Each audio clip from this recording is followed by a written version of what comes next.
Assalamualaikum warahmatullahi wabarakatuh. Bismillahirrahmanirrahim. Alhamdulillahi rabbil alamin. Assalatu wassalamu ala asyrafil anbiya'i wal mursalin. Sayyidina wa maulana Muhammadin wa ala alihi wa sahbihi ajma'in. La hawla wa la quwwata illa billahil aliyyil azim.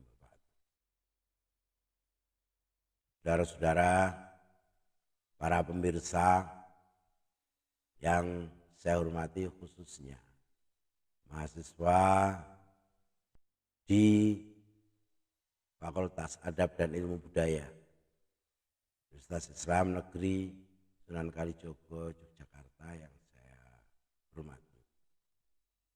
Alhamdulillah pada kesempatan ini kita bisa bertemu lagi untuk melanjutkan materi Ulumul Quran kita, mata kuliah Ulumul Quran dengan tema konteks historis sebelum turunnya Al-Quran. Untuk hal ini kita akan berbicara paling tidak 7 subtema, yaitu yang pertama letak geografis Jazirah Arab, yang kedua kondisi sosiologis, kemudian yang ketiga sistem sosial dan kemasyarakatan, yang keempat watak bangsa Arab, yang kelima kondisi politik, kemudian yang keenam kepercayaan, dan yang ketujuh sastra pada masa jahiliyah. Baik, untuk yang pertama kita berbicara tentang letak geografis. Jazirah Arab terletak di Asia Barat Daya. Perbatasannya itu untuk letak geografis Jazirah Arab itu utara daerah Syam yang sekarang kira-kira ada di Syria, ada Libanon, ada Yordan, ada Israel, ada Palestina di situ. Kemudian sebelah timur itu ada Teluk Persia. Tapi untuk teluk ini juga banyak yang beri nama sendiri-sendiri sesuai dengan negaranya. Tapi yang paling terkenal adalah Teluk Persia sebelah timur. Kemudian sebelah selatan ada Samudra Hindia. Nah, kemudian sebelah barat itu ada Laut Merah. Bisa kita lihat ini. Ya. Jadi ini Jazirah Arab. Ini Jazirah Arab.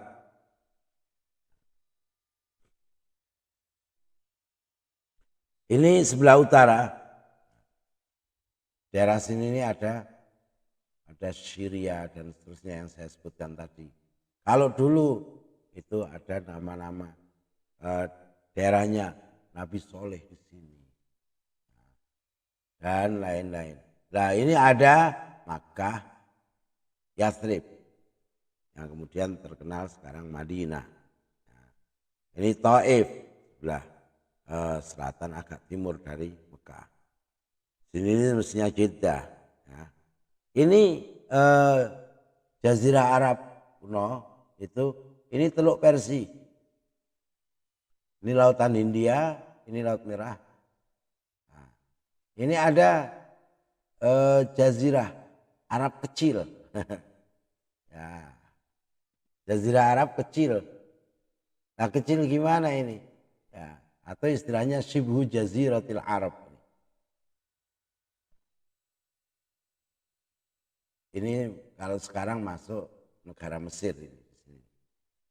Nah, baik, ini kalau kita lihat zaman dulu, kondisi atau letak geografis Jazirah Arab pra-Islam itu seperti ini.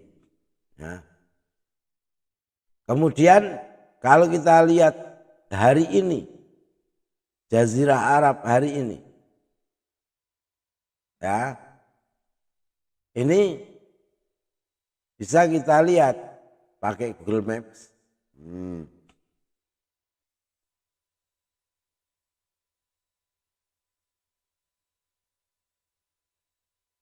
Ya. Ini Jazirah Arab. Ya, tadi di daerah ini. Maka sekarang sudah menjadi beberapa negara. Yaman ini di sini, ya kan? Di sini ada Saudi Arabia, ini Mekah. Di sini ini nanti ada Madinah, di sini ada Riyadh, ya. Di sini ada Yaman, ada Oman, ada Uni Emirat Arab. Kalau kita besarkan,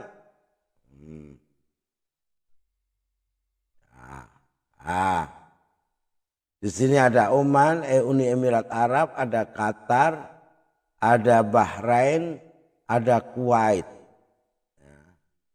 Ini Jazirah Arab begini nih, sekian ini. Nah, di sebelah utaranya ini ada Yordania, ada Yerusalem, Israel, Suriah. Di sini ada Irak. Nah, Kuwait masuk di Jazirah Arab. Karena di sini ini Jazirah Arab. Nah, ini. Kita bisa melihat sebenarnya letak geografis dari Jazirah Arab ini. Wah, bagaimana keadaan Jazirah Arab?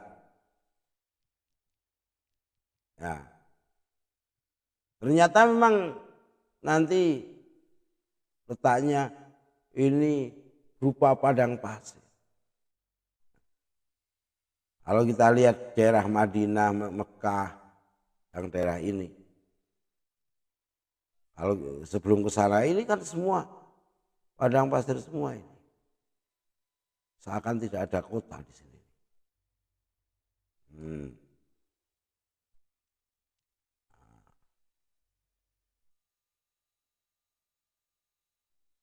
Nah, ini tidak ada kota sama sekali. Memang seperti itu Jazirah. Nah, bentar untuk daerah sekitar Mekah, Madinah. Bisa Anda lihat nanti Mekah.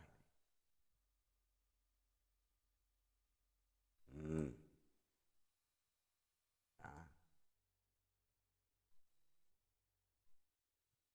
Dan seterusnya ini mencari daerah hijau itu sulit sekali. Kembali Madinah juga begitu, bahwa inilah Jazirah Arab. Ya, kita kembali ke oke. Ini kondisi Jazirah Arab, geografis dan juga apa letaknya dan juga kondisi alamnya. Sekarang kondisi sosiologis. Arab itu sebenarnya bisa dibagi jadi dua. Ada Arab Baidah, ada Arab Baqiyah. Arab Baqiyah itu ada Arab Aribah, ada Arab Musta'arabah. Ini kalau kita buat skema seperti ini. Ini sebenarnya apa toh? Arab Baidah itu apa? Orang Arab di masa lampau yang sudah punah. Hari ini sudah tidak ada. Kelompok suku-suku kuno yang telah musnah seperti kaum Ad yang ada dalam Al-Quran, Samud, Tasm, Jadis, Imlak yang termasuk cabang-cabang Bani As-Samadiyah dan lainnya. Al-Quran mencatat bagaimana kaum Ad dan Samud dimusnahkan. Jelas sekali. Nah, dan belakangan penggalian arkeologis menemukan prasasti yang merujuk pada Iram. Nah, ada Iram juga, Iram Adzatil Imad allati lam yukhlaq mithluha fil bilad.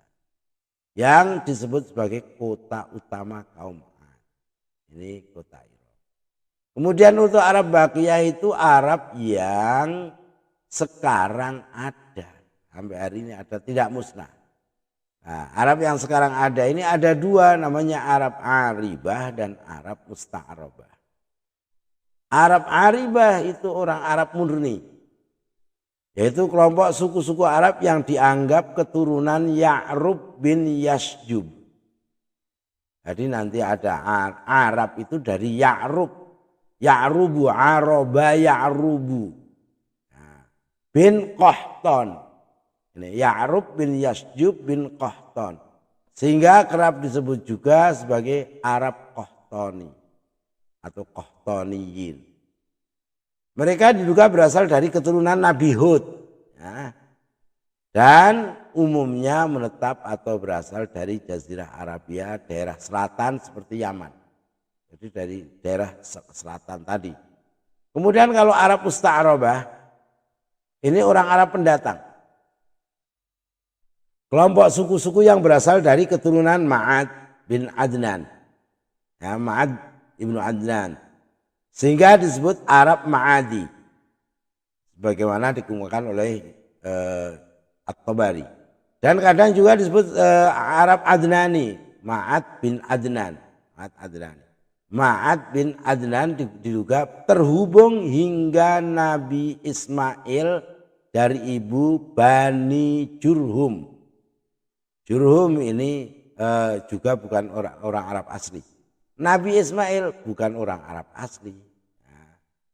Dan karena Nabi Ismail adalah pendatang baru di Mekah dibandingkan keturunan Nabi Hud yang Aribah, maka disebut Musta'arabah. Nabi Muhammad memiliki garis silsilah sampai ke Bani Hawazin merupakan keturunan kelompok ini.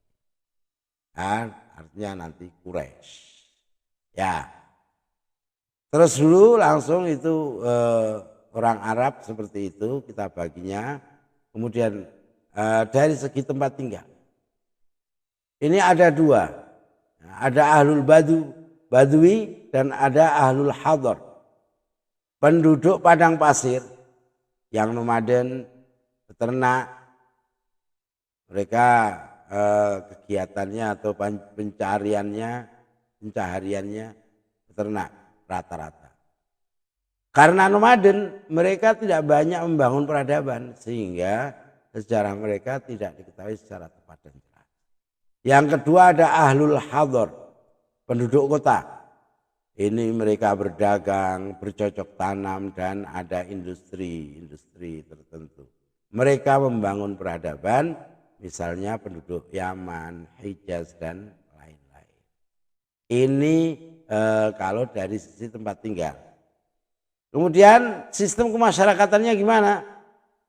Nah, sistem kemasyarakatannya adalah sya'biyah, maksudnya ada klanisme. Berdasarkan pertalian darah dan perkawinan mereka. Nah, sehingga di Arab itu banyak sekali nanti kalau akan terpecah-pecah karena hanya sekitar tidak nyampe orang kok satu klan, satu kabilah umpamanya jadi 1000 itu jarang sekali. Kemudian suaka politik dan sumpah setia. Kalau ada orang tertentu yang merasa terancam kemudian minta perlindungan, itu biasa sekali. Dan orang Arab biasa melindungi. Dan juga harus ada sumpah setia. Kemudian untuk masyarakat Badui, masyarakat Badui menjadikan kabilah sebagai ikatan keluarga dan politik. Ini terutama Badui. Sebenarnya juga tidak cuma Badui. Ya. Ini yang kemudian Badui tadi, ya, Ahlul Badu, itu kalau di Quran juga sering disebut dengan Al-A'rabu. Al-A'rabu. Orang-orang A'rab, bukan Arab, tapi A'rab. Ya. Kemudian kabilah dipimpin oleh Syekhul Qabilah, biasanya yang paling tua. Mereka memiliki fanatisme kesukuan yang sangat kuat, asabiyah. sering terjadi pertumpahan darah dalam rangka memperebutkan sumber air. Ini terutama ahlul baduy ya, atau masyarakat padang pasir yang nomaden itu. Baik, ini langsung ke watak. Watak bangsa Arab ini sebelum Islam khususnya, mereka disebut masyarakat jahiliyah. Jahiliyah yang dimaksudkan adalah bukan kebodohan dalam arti tidak punya ilmu, tapi ada kemerosotan moral. Terutama pada sulit bersatu, senang berperang, kejam, pendendam, sombong, pemabuk, penjudi dan lain-lain, moral. Tapi mereka juga seperti apapun ada watak positif mereka. Mereka itu dermawan. Orang-orang jahiliyah itu sangat dermawan. Pemberani. Karena memang kondisi alamnya menantang terus. Sabar. Sama. Setia. Jujur. Tulus. Dan suka berkata benar. Jarang melakukan pembohongan-pembohongan. Nah, ini watak bangsa Arab. Kemudian sekarang kondisi politik. Pada saat itu sebelum Islam secara politik mereka orang-orang Arab menerapkan pola pemerintahan hereditary monarki. Bentuk pemerintahan dan suksesi kekuasaan yang mana tahta berpindah dari satu anggota keluarga yang berkuasa ke anggota lain dari keluarga yang sama. Biasanya diktator. Pemimpin atau raja senang berfoya-foya, mengumbar syahwat, biasanya loh ini, bersenang-senang dan sewenang-wenang. Ini kondisi politik, ini kerajaan ini, ya, kerajaan ini bukan kerajaan besar. Dan bahkan yang paling menonjol adalah kabilah. Kabilah-kabilah yang sangat banyak. Sehingga mereka itu sulit untuk rukun. Kemudian siapa menang dia yang akan berkuasa. Lah ini walaupun ada dua kerajaan besar yaitu Imperium Romawi dan ada Persia pada saat itu yang suka memperebutkan daerah kekuasaan mereka. Romawi dan Persia ini selalu berebut untuk memperluas daerah jajahan, bahkan sering berperang antara Romawi dan Persia. Mereka tidak pernah melirik ke Jazirah Arab. Karena apa? Di samping kondisi geografisnya yang sangat tidak menguntungkan karena padang pasir, gunung, ya. Masyarakatnya juga sulit diatur. Mereka sulit untuk hidup rukun. Nah, ibaratnya ya udahlah hukum rimba yang dipakai oleh masyarakat jahiliyah pada waktu itu. Ya. Sehingga tidak pernah memperebutkan daerah Hijaz. Teruskan, kepercayaan. Kepercayaan bangsa Arab itu ada banyak kepercayaan. Antara lain ada Wathani, penyembah berhala. Ada Hanif, Hanif yang lurus. Ini mengikuti agama Nabi Ibrahim. Nah, dan nanti ada juga Ahlul Kitab. Nah, ada Ahlul Kitab tapi tidak di Mekah. Terutama di Madinah atau di Yathrib. Kemudian ada penyembah benda-benda langit. Cuma dari mereka semua itu Wathani, penyembah berhala, itu yang paling dominan. Ka'bah, khususnya Mekah dan Jazirah Arab secara keseluruhan, merupakan tempat ziarah bagi semuanya. Orang semuanya berduyun-duyun untuk berziarah ke Ka'bah. Menjelang kedatangan Islam ada lebih kurang 350 berhala di dalam Ka'bah. Berarti berhalanya tidak besar-besar. hanya 1-2 yang besar, kecil-kecil. Hal ini sebagai gambaran banyaknya suku atau kabilah di Jazirah Arab. Nah, banyak sekali kabilahnya karena setiap kabilah memiliki berhala sendiri untuk mereka. Tuh, ya, ini untuk kepercayaan. Baik, yang terakhir sastra. Sastra. Zaman jahiliyah adalah zaman yang kira-kira 150 sampai 200 tahun sebelum kenabian atau sebelum Nabi Muhammad diangkat menjadi nabi. Nah ini, kenapa 150 sampai 200 tahun saja? Lah tadi, karena memang orang Jazirah Arab itu sulit membangun peradaban. Yang tulisan itu baru ditemukan di Arab, tulisan paling lama 150 tahun sebelum Nabi lahir.